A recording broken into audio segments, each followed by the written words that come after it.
Good evening, ladies and gentlemen.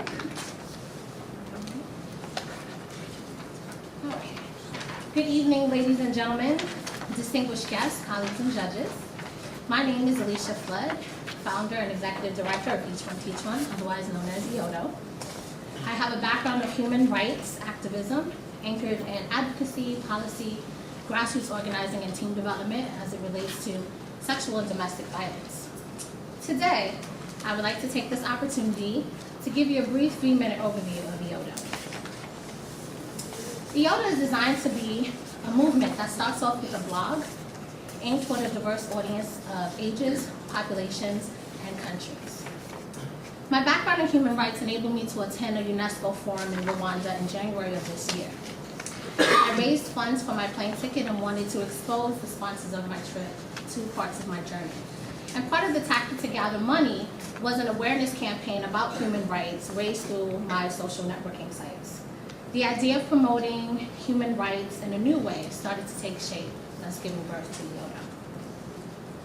So EODO is much like a pyramid scheme, with its concept supported by preceding ideals. At the base of the pyramid, you'll find the United Nations Declaration of Human Rights, which gives us all the rights as human beings, followed by what is known as the Millennium Development Goals, or MDGs for short, which are 8 measurable, time-bound goals set forth by the UN in 2000 to cut extreme poverty and its related causes in half by the year 2015.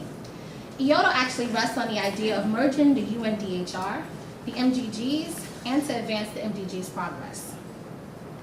EODO has a vision of touching lives through an individual and an organizational level through meaningful dialogue and or direct action. Over a month ago, a statistics counter was placed on the site to measure its international appeal, and a snapshot of EODO's success is found here. Each flag represents each of the 15 countries that have been documented and the percentage of each country's visitors to the site, the most notable being the US, Australia, Kenya, the UK, Sweden, Ghana, and other areas include Lebanon, Nepal, Nigeria, Armenia, Haiti, Egypt, Russia, the Philippines, and as of this morning, India. Wow. And all of this gives a good indication of the potential of EODO moving forward. The last 2 steps of this presentation will focus on the way forward for EODO, starting with short-term assessments. So as you can see, over the next few months, it's really going to be concentrated on expanding the blog author perspective through global recruitment and establishing a yearly activity.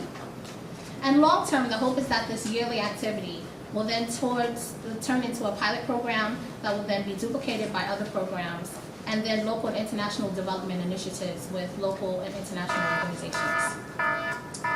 And this concludes my presentation for you today. And I would like to thank the CUNY IVE Leadership Program team, particularly Amalia Sorientas, my mentor.